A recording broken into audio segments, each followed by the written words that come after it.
आप बताइए, बिहार का किसान जो है उसकी जमीन 1 रुपए में अडानी को दे दी गई। एक ऐसा स्टेट जहां नौकरी नहीं है, एक ऐसा स्टेट जहां पर नौकरी देने की कोई प्लानिंग नहीं है। रेखा गुप्ता जाती हैं तो कहती हैं कि 20 साल से बिहार में कोई विकास नहीं हुआ। भैया 20 साल से तो आपकी सरकार है। जगत प्रताप नड्डा जो हैं, जेपी नड्डा बीजेपी के अध्यक्ष हैं, वो जाते हैं तो कहते हैं मेरा जन्म जो है वो बिहार में हुआ था और मैं लालू राज में जो दिक्कतें थी, जो जंगल राज था, वो जानता हूं।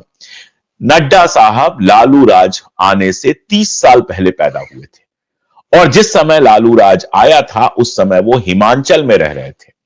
तो 30 साल पहले से उनको पता चल गया कि बिहार में जंगल राज है और उनके पिताजी शिफ्ट कर गए हिमाचल प्रदेश।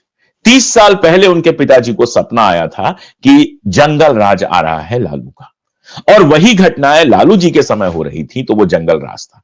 वही घटनाएं आज हो जाती हैं, हत्या हो जाती है, लूट हो जाती है, डकैती हो जाती है, पकड़ हो जाती है, तो आज कोई उसको जंगल राज नहीं कहता है। आज कहता है कि भैया अब पुलिस कहां कहां रोकेगी। आप करप्शन की बात करते हो, कांग्रेस सरकार का करप्शन, लालू सरकार का करप्शन, फलां का करप्शन, ढिमका का करप्शन, अपने करप्शन की बात क्यों नहीं करते हो? किस तरह से आपने भ्रष्टाचारियों को अपनी पार्टी में शामिल करा के अजित पवार से लेके हिमंता बिस्वा शर्मा जैसे लोगों के केस बंद कराए, इस पर बात क्यों नहीं करते हो?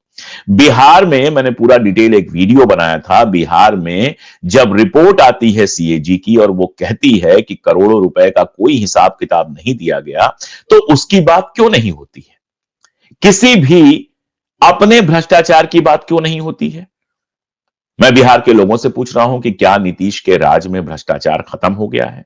क्या बिना पैसा दिए आप लोगों का काम हो जाता है? अभी हरियाणा के एक नेता का मैं बयान पढ़ रहा था कि किसी बाबू के पास जाओ, बिना पैसे के कोई काम नहीं होता है। यह हरियाणा में बीजेपी का नेता बता रहा है। और आप कहते हैं कि भ्रष्टाचार पहले था, अब भ्रष्टाचार नहीं। रेखा गुप्ता जी बिहार जाती हैं तो वो कहती हैं कि बिहार इतने सालों तक कष्ट क्यों झेलता रहा?